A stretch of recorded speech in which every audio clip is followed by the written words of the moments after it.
I don't know. Hey, battle buddies, welcome back to Warrior Connections, where we're teaming up to build the kingdom up. I'm Desi, and I'm here, With Steve.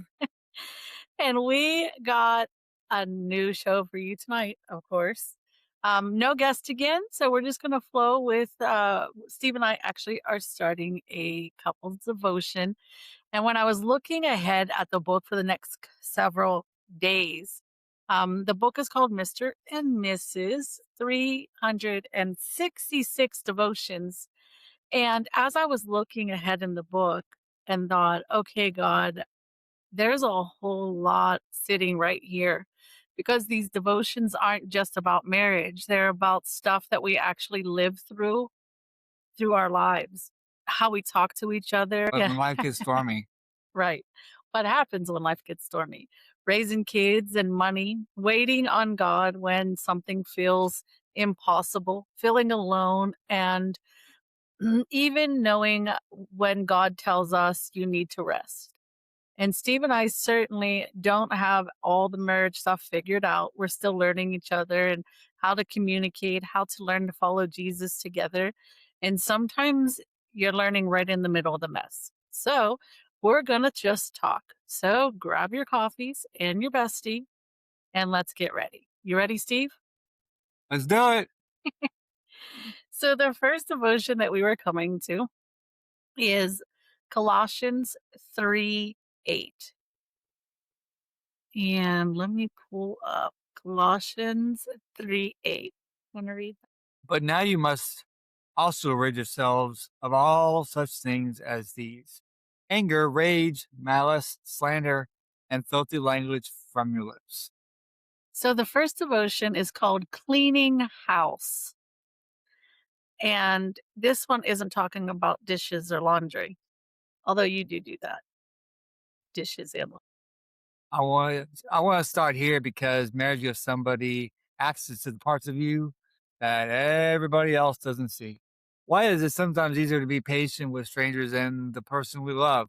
why is it Uh, easier to be kinder to strangers than the person we love? Usually whenever you're in a bad mood, you're easier to snap at the people that you're with, that you're familiar with, than the strangers because 'cause you're trying to put your best. Put best foot forward. Right. You're part of yourself. So why is that? It's a comfort zone. Right. So you're comfortable enough Be to yourself. be if yourself If is if rude. if yourself is really right. Right. So there's a difference between disagreeing and trying to hurt somebody. You can and I do say that. You can be upset without being mean. You can disagree, and you can also say, "Hey, I need a minute." But once you figure out exactly which words will hurt the other person most, the difference is if you're using them. Because Right. sometimes you're so familiar with somebody, you could really hurt somebody with your words, and you're doing that in anger. And we have to learn not to react in anger, I think. Right. I think that a lot of people that a new relationship, you're still trying to learn each other, you're still trying to figure out, and you're still being kind. And unfortunately, I see a lot of couples that have been married for like a really long time, and it's almost like they forget that step. They forget that I'm dating this person and I need to be kind to this person. Like you should still be trying to win that person. Right. And I think a lot of couples do miss that. They're still trying to get out of that comfort zone. Right. So what do you think makes a difference? What do you think makes a disagreement healthy instead of destructive?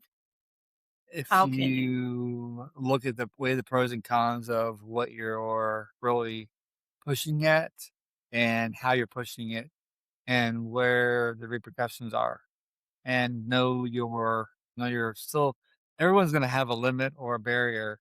It's about learning that how far to go without pushing the envelope to of anger management to where you have to step away and step back, Knowing when to step knowing when to back. step back. That's a good one. Like, I don't wanna talk to you right now about this. Sometimes you have to like stop and just not escalate it, call escalation of force, pull back I don't think once we've you ever feel had a disagreement yet. it's. I mean, sometimes that's actually it's a good and then there's some bad, but you're still learning boundaries type thing. Because even when you've been married for people with 5, 10, 15 years, they get so comfortable, they forget the boundaries because they pushed them so far, right. but they try to realign and learn new ones and say, "Oh, they know what they get away with." It's trying to learn personally. Trying to learn it, and age I shouldn't say age, seasoned couples know their boundaries already, but sometimes it's because it's been pushed so far out that they just kinda shake it off. Well, we keep saying, "Don't let the bottom fuck up out." No. Like, I think that if you remember that and be mindful, it's kinda like the Bible, right? If you the Bible says to be seeking, always seeking God. And if a man is supposed to treat the wife like Christ treats the church, then the husband should always be seeking the wife. And the wife should always want it to be helpful. And hey, how can I help? Because if somebody, I think that if you just have to be kind. I don't know. And so if you I ask hope that if you ask a couple from 20, 40, 30 years ago and then ask a current day couple, they'll tell you 2 different things. right, right. I 'Cause think if we have to find can an older couple still remember to seek each other? true. And I think if we could figure that out, we could make a lot of money. No, Yes. I would sell that. There's a party anyway. I think that there's a thing with always seeking each other. And it just takes a moment to seek somebody. Like, you're married to that person, why would you not wanna be nice to that person and find out, you know, what their day's like? And if they're in a bad mood, say, "Hey, I've noticed that you're in a bit of a sour mood. What's going on?" And actually just listen. And sometimes men need to learn to listen, not to fix it, because men wanna fix it.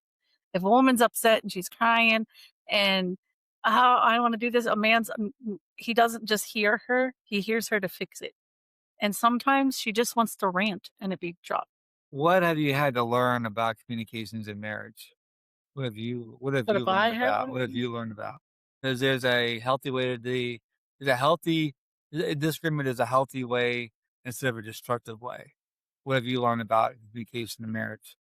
well, I'd learned to talk it out more with you, but you're more of a safe place for me, so you're easier to talk to. Where I know in my past, I would just let people be mean and I wouldn't voice my opinion with it because I was always afraid. And you and I just talk about everything. We talk all the time.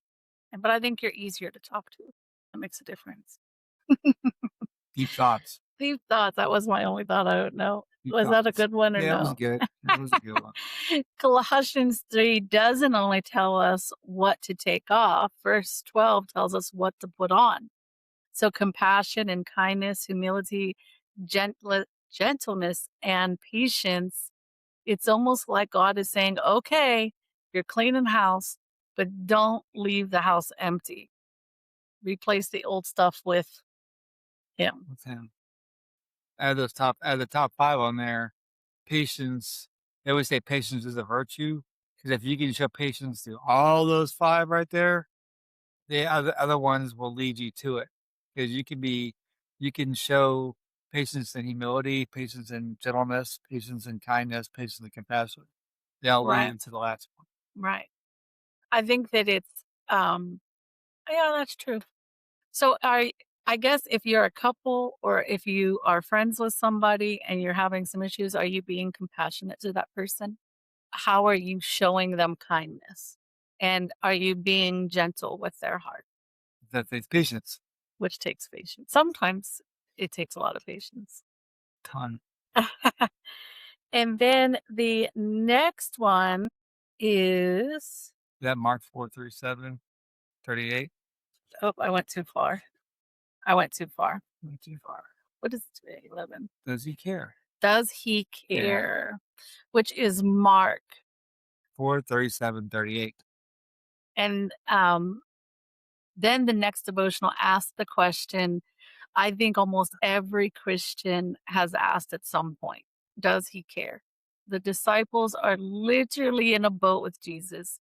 There's a storm coming over the water, and Jesus is asleep. one of my I love this. One of these are one of my favorite stories, and I know I say that all the time, like, "This is my favorite story." No, wait, this is my favorite story, but there's so many that are my favorite stories. But Jesus is sleeping in the storm. The part that always amazed me was they just witnessed so many miracles, and they're scared, and they're next to Jesus Yes. in his presence. And then he wakes up and basically said they're saying, "Don't you even care if we drowned? Hello, we're dying out here." Have you ever had a season where you knew God was there, but you didn't feel like he was doing anything now? Yeah? Yeah, I've been through that. Like, sometimes and Trisha, she was just sick, and I learned in one of my battles where I was praying and I God wasn't talking to me, and that's it was a really hard place for me to be in, and my mentor had said to me, "The teacher's always quiet during the test." And I sat in that for a really long time because it's true. He's already given you the instruction, you've already dug into the word, and now you're put to the test. He's not gonna talk to you through it, and sometimes that's a very lonely feeling of when he's not talking to you. So just remember that Jesus is God's gonna be quiet during the test. I think my one of my hardest seasons was when my main or mom season passed. It was a when you're younger, you don't think like you do in your adulthood. And I'm pretty sure many out there can attest that when that soul that was around you all the time defending you isn't there, you have to reprocess how you're gonna play, move on forward, and you get quiet and you pray a lot. You think that they're not listening, he's not listening, but he's there working behind the scenes trying to get your mind off of it. And it's testament to people who out there who go through a loss, parental loss, if they're close to you or even if they weren't close to you, that it's he's there, he's working. You may not think he's working, but he's working. Yes. Right. Yeah. What gets me about this story is that Jesus being quiet isn't the same thing as Jesus being absent. And they thought that the storm meant that he didn't care, but Jesus was in the boat. And then often we do judge God's goodness by what the storm looks like. So, what does trusting God actually look like when nothing has changed yet? That's a hard. That is a hard. So, whenever you're like, okay, I know Jesus is going to catch me if I fall, and you're still falling, and you're still praying, and nothing's happening. And a lot of people go to that scripture that he works all things out for the good. And but whenever you're praying and your prayers, you're not getting any answer at all, or maybe you're not getting the answers that you want in those moments, and you're praying and nothing's changing, nothing's happening.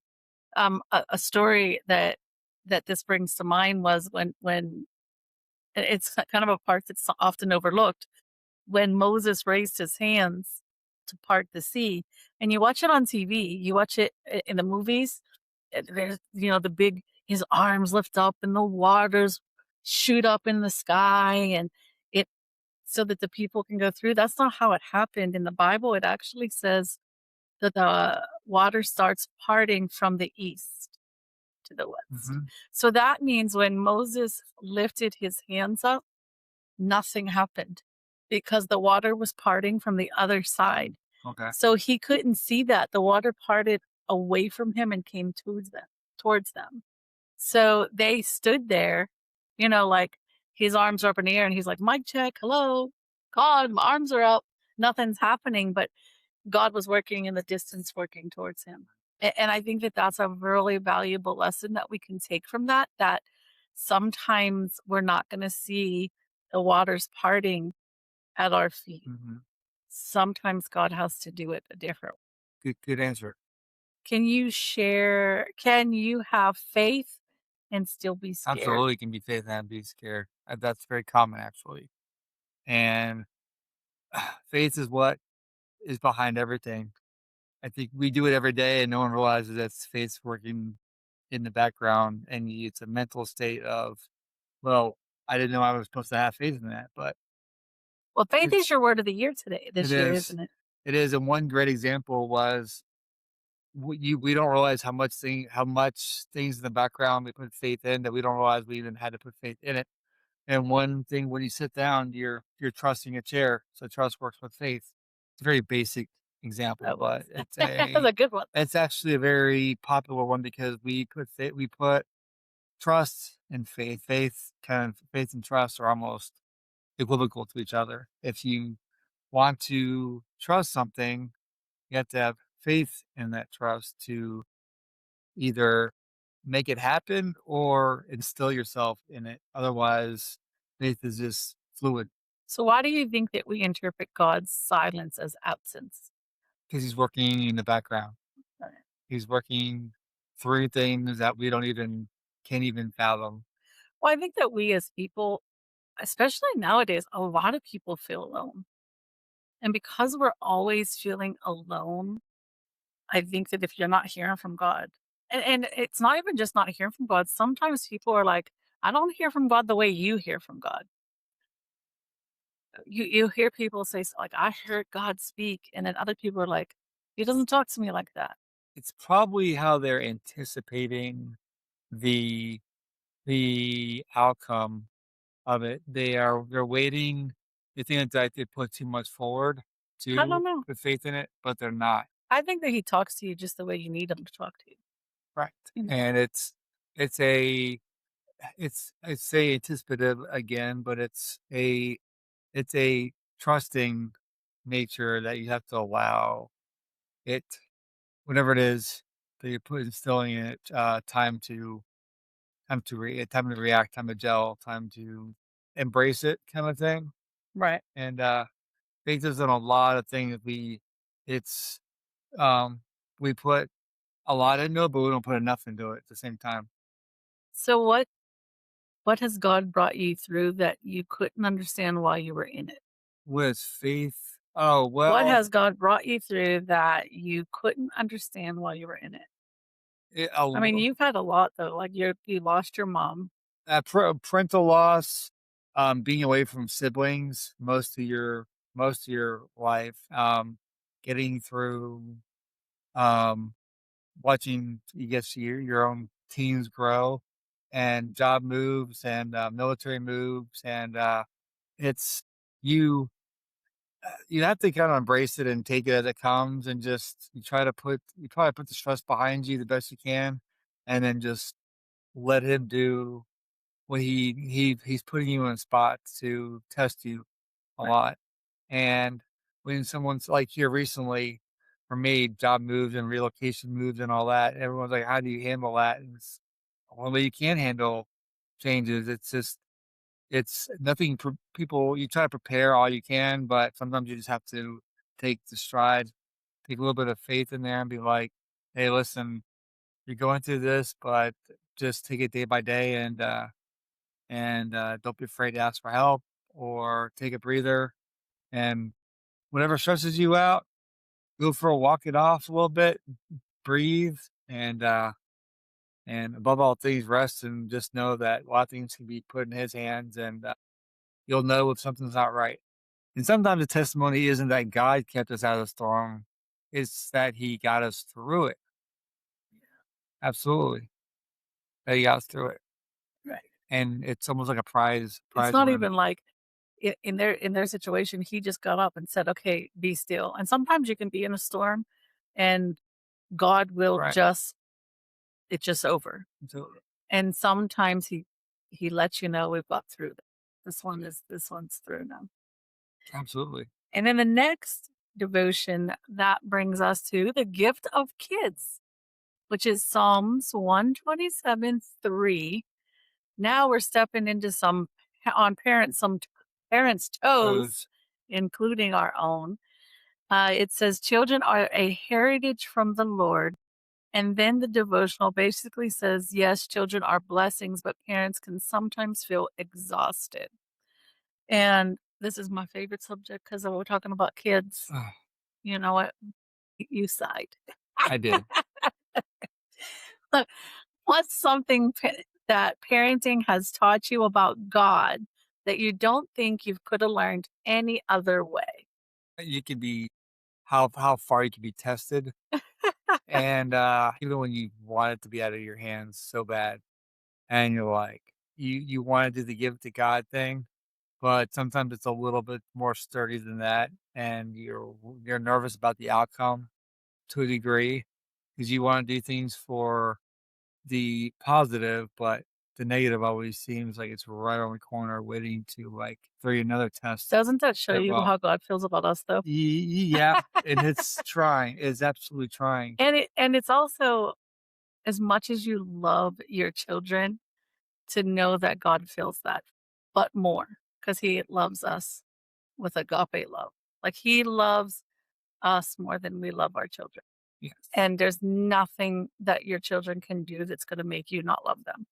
And our kids sometimes mess up, so do we, and God still loves us, and I think that one thing that I learned about being a parent is that there's nothing my kids could do that make me not love them, and God feels that way for about me. To make you wanna pull your hair out sometimes, we gotta let God decide that part.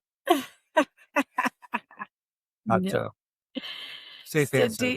do you think sometimes that we spend too much time correcting what is wrong with our kids, then what then we forget to notice that God put right in them? Yes. If I could even expand on that, but I yes. don't know. Some things are hard to expand on when it comes to kids because you feel like you're at some form of wit's end, but then you're like, "Oh, well, there's a agreeable outcome to this," right? Right? Here, we can answer this one here. What qualities in your child reflects God? So let's just go down the list. So I think with Fawn, we're just going to go in age order. So with Fawn, the way that she reflects God is she has a way of always seeing both sides of the story and stays attentive to how people are feeling. I think that that would be a way that she reflects God.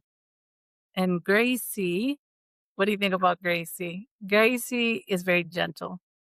Like, she's always going to see the best and say, this is how this person's probably feeling in this situation, and she has a way of talking you through things. Right.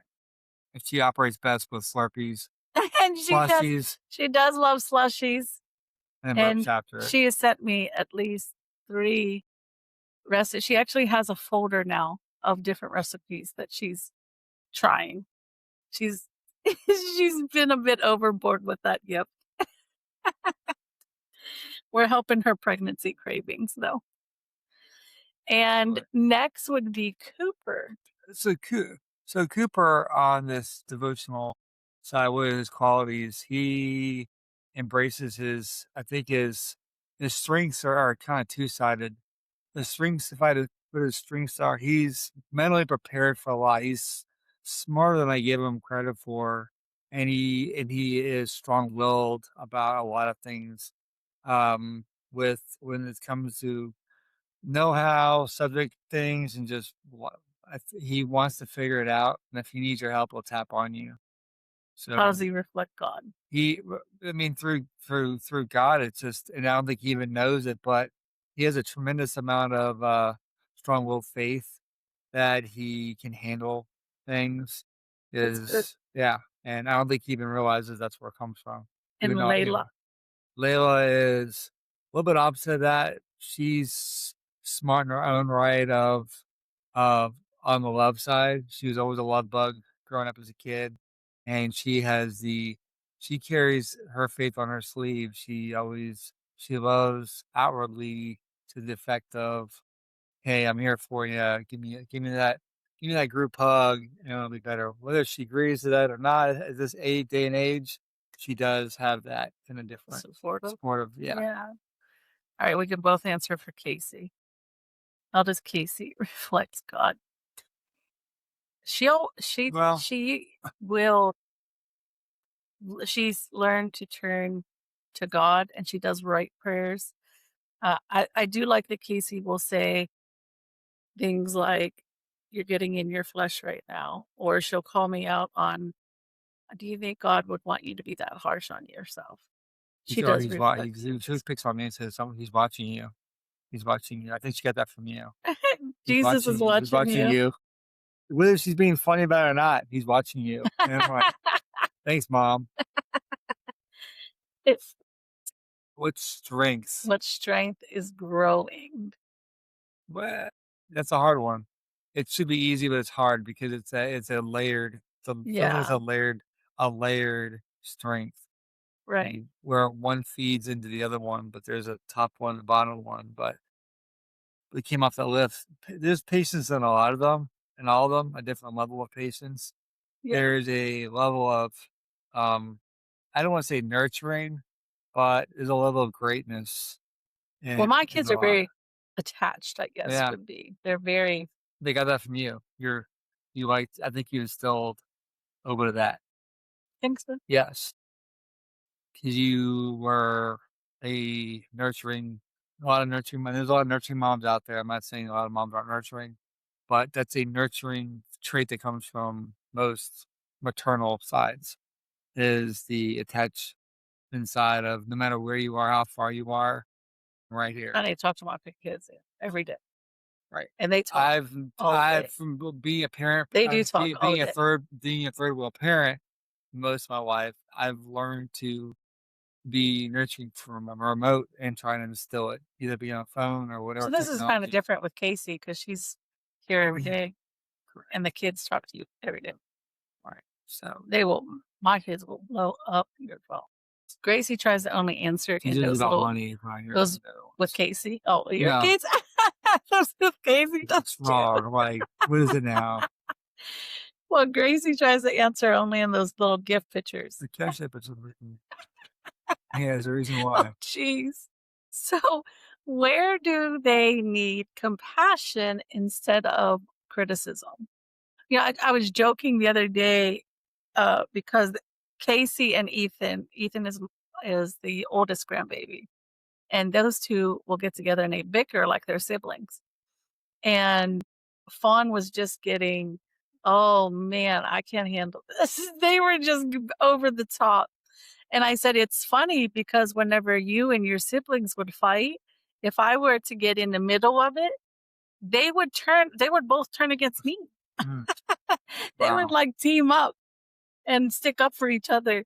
So I think that with compassion, though, I guess instead of passion, instead of criticism, I think that children are sensitive.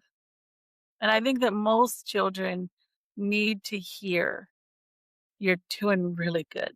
Like, Fawn, I'm really proud of the mama that you are and how you're running your homestead and business and staying, helping with the homeschool. And she does so much, but she's always mindful enough to make sure she's messaging and saying, like, keeping that connection. And that's something that they need to hear, Mhm. not just what they're doing wrong, you know? And Gracie, she has a baby on the way and she's far away and she needs to hear, you're a good mama.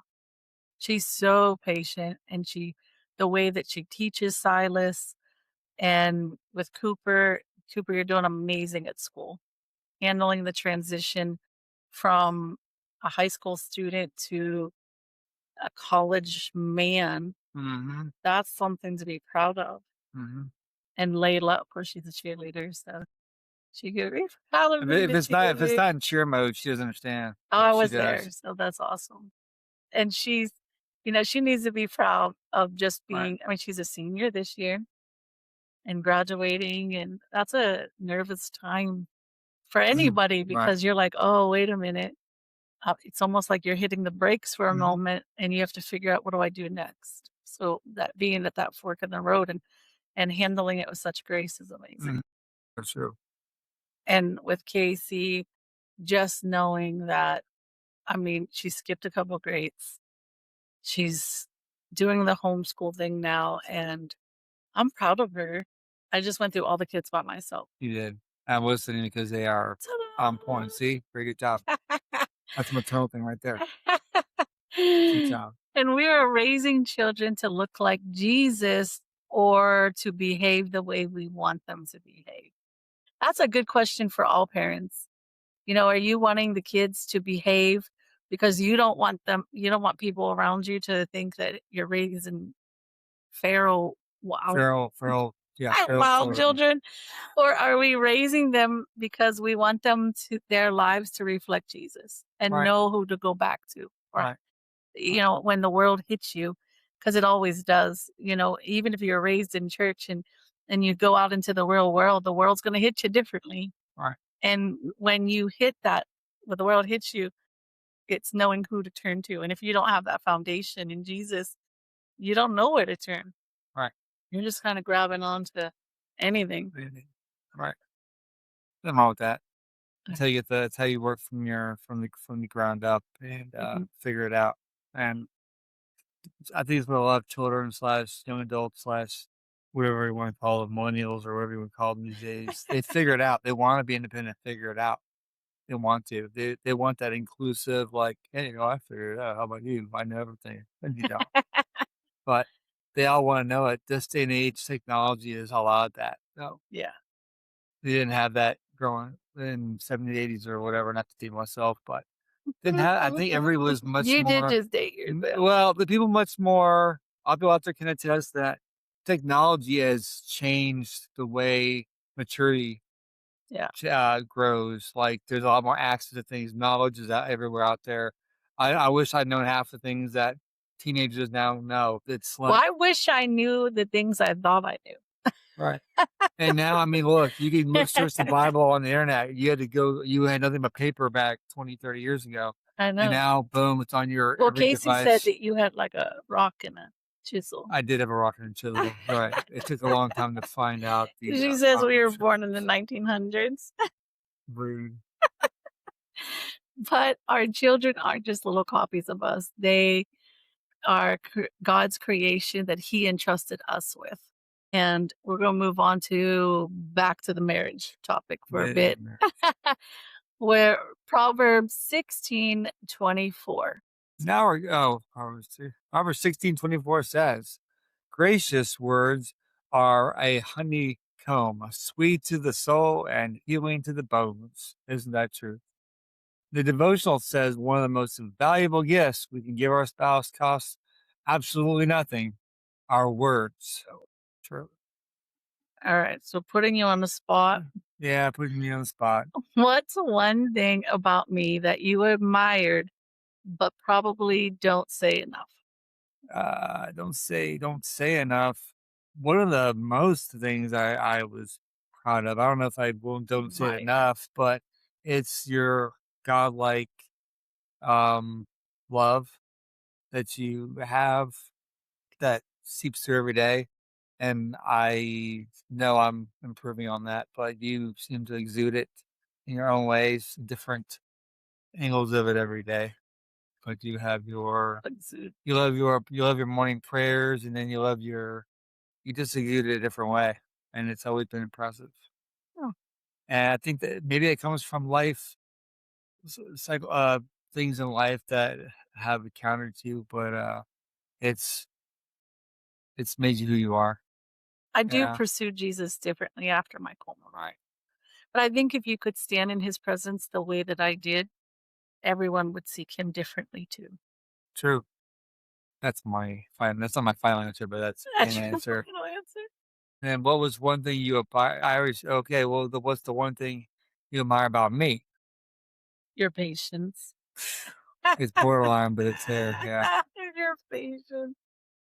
No, I think it's the way that you like. There's been times where I can't think of one off the top of my head where we expected you to react one way and you reacted completely different than what we were used to. And that was Casey was there too. I can't remember what it was now, but there was something. Oh, I broke the monitor. Oh, So little tidbit, Steve bought a monitor for his schooling, and the monitor was on this little side table, and the table fell and the monitor broke. And because of my past, I thought it was going to be really, and remember that. Yeah, and then I actually went out and bought another monitor, but I bought a monitor that was too small.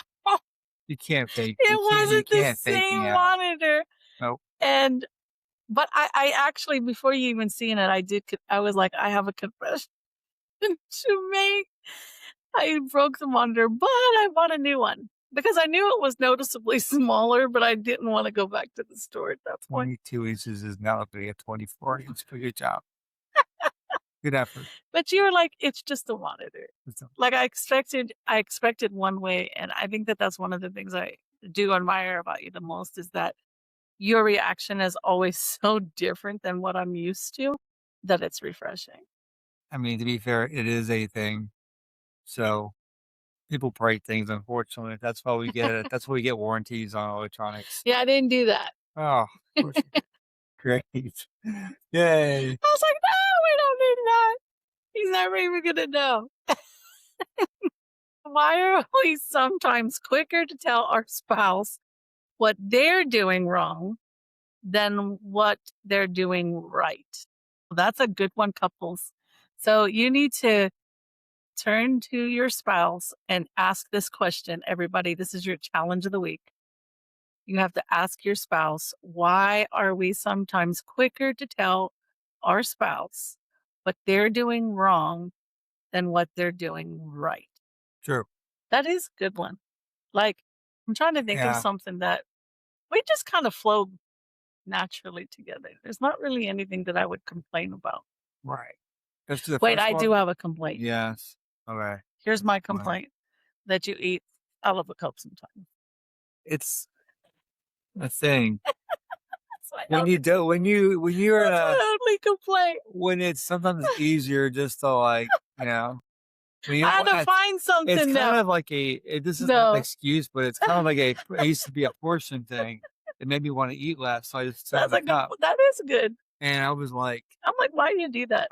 But I think that there's so many things I could say that you do right that I would have a hard time finding. I know people who have eaten out of a can. It was Oh, convenient. jeez. I mean, Isn't that, like, it wasn't unhealthy? raw. It wasn't raw. It just was I don't more know how we convenient. Yeah. spoiled guys. But I think that there's so many things, like, I never have to ask you to do anything. You just do everything. I don't think, like, you do dishes and you help with Well, the laundry. that's a Oh, and you take out the trash. That's the so best part. that stems from a very rough grandparent I had that was very German, and there was no like, let's discuss this. Let's If yeah. you ever get a The chance to talk to Steve, ask him about questions about this grandmother because the she sounds like the most amazing. discussion always ended with a very long wooden spoon with a hole in it, and that thing caught wind. And if you had a disagreement, come talk to my wooden spoon, and that was my nightmare. So But I pretty don't think much that I think I could it point wasn't out a forced million things. violence. It was like, "You wanna go do this?" Well, there was no real, like there was no real, like, "Let's discuss this." Oh, So, man. yeah. But I think that I could point out more things that you do right than the one thing that you do. You don't even let your clothes lay on the floor. Like, most people, like, that's one of the things a lot of couples say is, "Oh, they let their stuff lay everywhere." You don't really let anything lay anywhere. Go back So, to the spoon thing. So, like, "You wanna get this done?" It was more like word. no, it was a motivational tool is what it turned out to be. So, "Why isn't your bed made? Why isn't this done? Why isn't the laundry?" Little tedious things like that. So, And um some other things that you could do as a yeah. couple is to compliment each other. Alright. So this week we're going to go over some of these that we are hoping and encouraging you and challenging you to do for your significant other and spouse this week. So the first would be to compliment them. Mhm. We do compliment each other a lot. True. That is true. Encouragement. Do I Right. encourage It's you? kind of the encouragement is a raise up type thing that is a feeling still that it does help to and that positive encouragement helps. I mean, there is such thing as a not like negative, but a like hey, at a boy or you know Oh, I did message you and say I was yeah proud of you for getting yeah. the job. I mean, it doesn't have to be like a you get the gold star of the week encouragement, but it's a little like, "Hey, thanks for "Hey, I'm whatever." proud of you over this situation," or "I really appreciated this Right. situation." And, Mhm. to apologize if there's anything you have to apologize for. "Hey, I'm sorry I I messed up." wish people Like, "I'm sorry I broke the monitor, and I bought a smaller monitor so I couldn't cover it up." well, and the funny thing is, I think apologies are some people apologize for what they should be apologizing for. Apologies have taken uh, a different tone in this day and age. I think people are overly apologetic. Like I've been told several times, don't apologize for doing what you know you don't need to apologize for. Now, if you feel guilty about something, that's okay, it's understandable. But if you apologies can almost be like over forgiving as well. Like know what you're apologizing for. If you're apologetic And mean it. and Like, mean don't it, just say, don't "I'm just say, "I'm sorry," just sorry, I'm to sorry, I'm sorry." and then keep doing it. If you're multi apologizing, it means you're still guilty, but You're still doing you're it. sucking it up Yeah. inside. Yeah, so it's Actually mean the apology. yeah, and it's And then the next would be forgiveness, which kinda goes, if someone says, "Hey, I'm sorry for breaking the monitor," say, "I forgive you." I just use that as an example, but you did actually you're like, "Yeah, it's not even a if it was thing to me anything to forgive higher you." than a Walmart brand, I probably would have been like, okay, but You still wouldn't have been mad. uh, You wouldn't have been. I've been around those things every day. You're like, I'm kind of like, "Whatever." yeah, okay, And humor. Well, you're funny. Sometimes you think you're really funny. Like, you have that sometimes dad humor. You're like, "Oh, that's funny." go with that. I mean, if we're gonna be fair, So send your significant other a joke. because This week, you have to send a joke. sometimes it helps to elevate and to when something you can't get out of or like a thought or something, it does help to have humor to get through it around it because it's just gonna stress you out. Right. So And prayer. Pray together. You do send me a prayer every morning. I used to send you prayers every morning. I do send you prayers when you're away in the military, doing military things. I do send you prayers, but not it's, like you do. You do send me a prayer and Casey a prayer every morning. it's helpful. Yeah, we appreciate that. Absolutely. And say I thank you. Yeah, the thank you part, man, that goes along for a lot of situations. Am A I good thank at that? you. Do I Yeah. say thank you? A lot of things, whether it's simple or big, and I think a lot of people forget the thankful side of certain things. A lot of things are thankless, Mm, but little things are, it's a recognizing word for, hey, it's not saying I got you, but I've been there. right, And, I don't even, sometimes people don't even need a thank you, but they'll say it because it's an affirmative word of appreciation. right. So, Recognizing what your spouse carries. wow. Yeah, that's Yeah. a lot of weight. Like, I think that, like, I had sent you a message, like, that I recognize that you changed states, jobs, military posts. There's a lot of changes, Yeah. a lot of changes, and trying to come up with a new routine of everything in life Some things and just are recognizing. like a change of view scene, pace, just, it should happen. Sometimes people look at things like something needs to change a long time ago or they've eased into it. But yeah, Right. So we have a challenge to the listeners. Before you go to bed tonight, tell your spouse one thing that you generally admire about them, who they are, and not what they do for you, but who they are. that's a good thing to do right there. So, nothing that they're doing for you, but just something that you admire about who they Right. are. That's a good, Right. right? And the next devotion is always enough. And that's Hebrews 13:5. So the next one is called Always Enough. And I appreciate that this devotion addresses something that we don't always talk about in the church. The idea that if you have enough faith, you'll automatically have money, success, health, and everything will go your way. But scripture never actually promises us an easy life. Hebrews 13:5 points us somewhere different. You'll never will I leave you, never will I forsake you. The promise isn't you'll always have everything you want. The promise is you'll always have Jesus. What's the difference between trusting God as our provider and treating God like he's supposed to give us what we ask for? It's an expectation. Right. Expectation.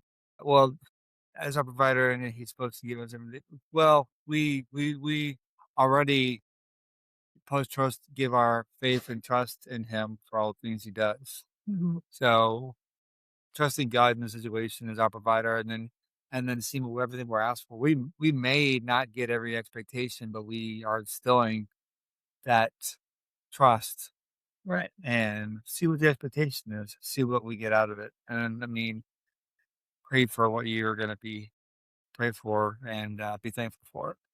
If that answers the Right. question. Well, whenever we treat trusting God as a provider and treating God like He's Right. supposed to Yeah. give us everything that we ask for, there was during the Bible study, the women's Bible study, they believe it was Charlotte. She had said that I think it was about hope and faith, that you can have hope in what you don't see. If you see it, it's not hope anymore, Right. or have Exactly. faith in it. I think that that would be it. And can God still be good when the bank account is low? So when God's not answering it and you're in the storm or you're in the negative of life, are you still reaching out to God? And can God still be faithful when prayers haven't been answered the way that we want them? Are we still seeking God? Mhm. And can someone be struggling financially and still be walking faithfully with God? Absolutely. Absolutely. Yeah. Yeah. There And all those. all those pertain to different struggles. But Right. yes, if you Maybe believe, the evidence of God's favor isn't that we have everything. Maybe sometimes it's discovering that Jesus really is enough even when we don't have anything else. true, And sometimes maybe you lose everything so that you can say, turn to him and see that he's still enough. absolutely. Too good to be true? I mean, This is Genesis 17:17 and Jeremiah 32:17. Now here is where it gets interesting. Abraham hears God's promise and basically laughs. He's 100 years old and Sarah is 99. Every From every human standpoint, it is impossible. Then in Jeremiah 32:17, nothing is too hard for God. What's something you've watched God do where beforehand you would have said, I don't see how this is going to happen? oof. I think God. You know, you're gonna Honestly, be single forever. well, yeah, there's that, but yeah, some things you don't anticipate happening, and you leave it to God. You're like, this is meant to be.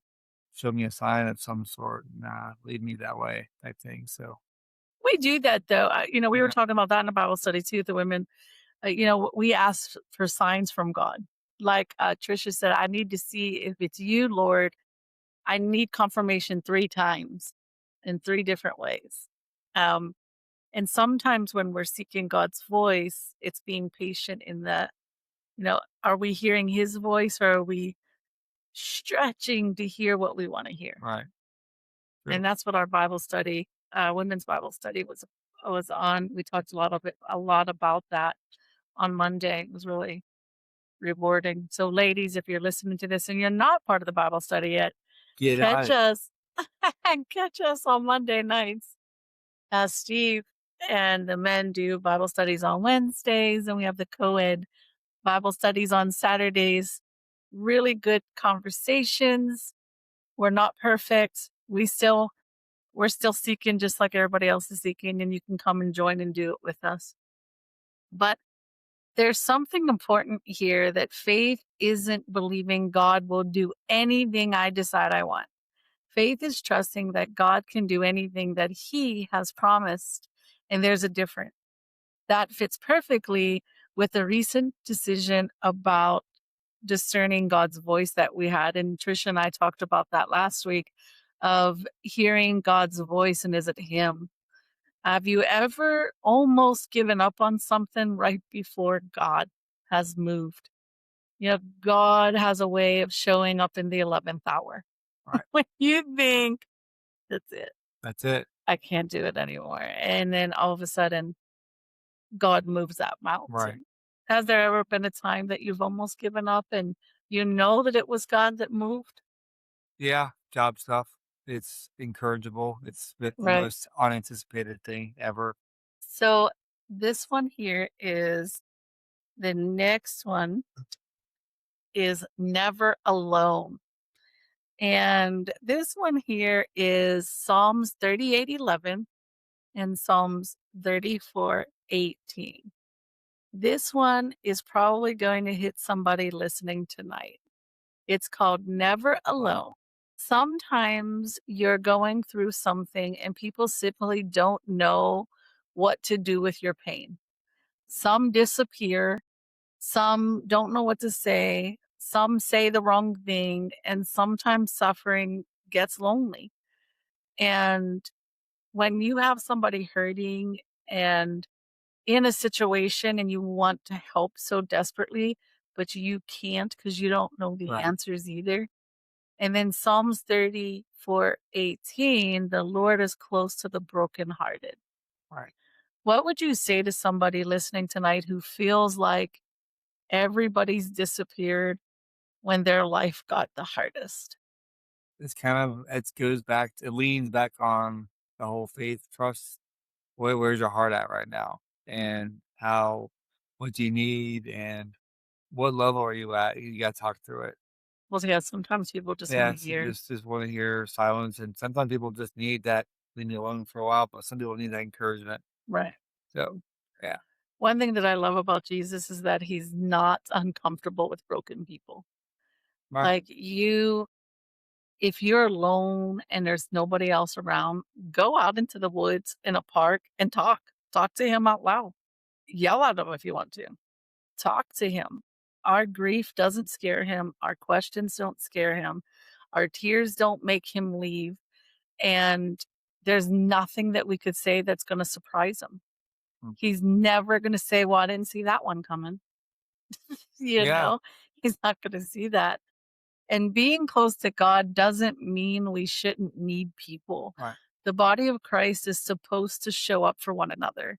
And that's what Battle Buddies is about, is being there, having somebody reach out. You know, one of the things that I really love about Battle Buddies is we have the bunker. And somebody can message and say, "Hey, I'm in a situation right now. I need prayer." And they say, "Can you open the bunker?" And I send the link out to all the members.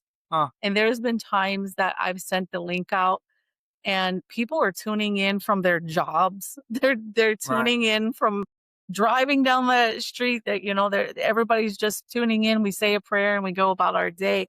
But knowing that you have a battle buddy that's there and that the world doesn't feel so lonely Mhm. is one of the things that I value the most about battle buddies and just making connections, warrior connections with other people.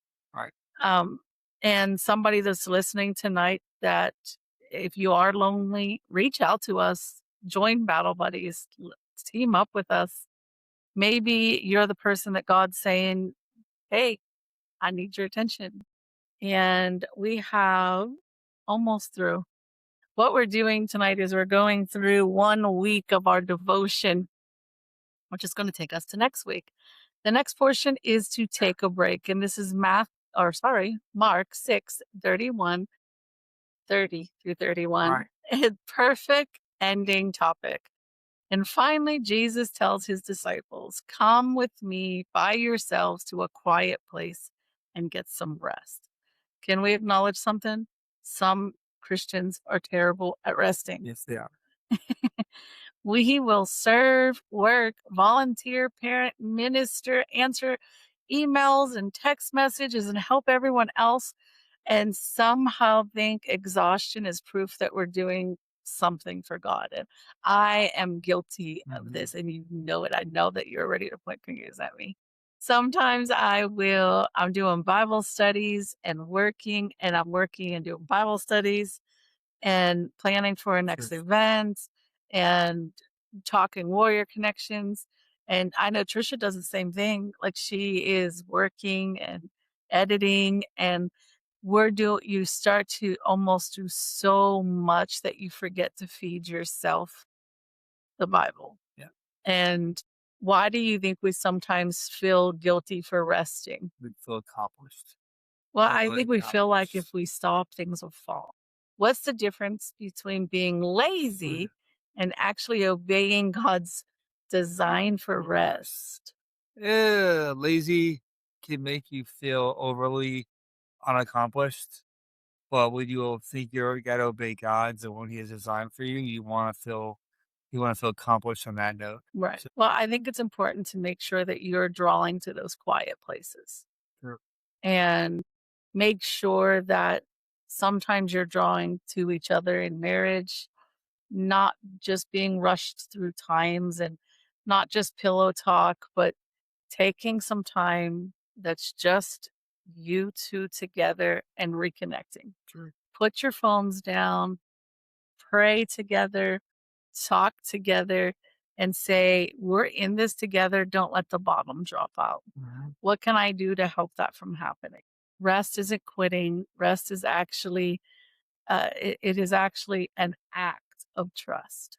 True. Saying, "God, the world can keep spinning for a minute without me being in control of Oh, it." so true.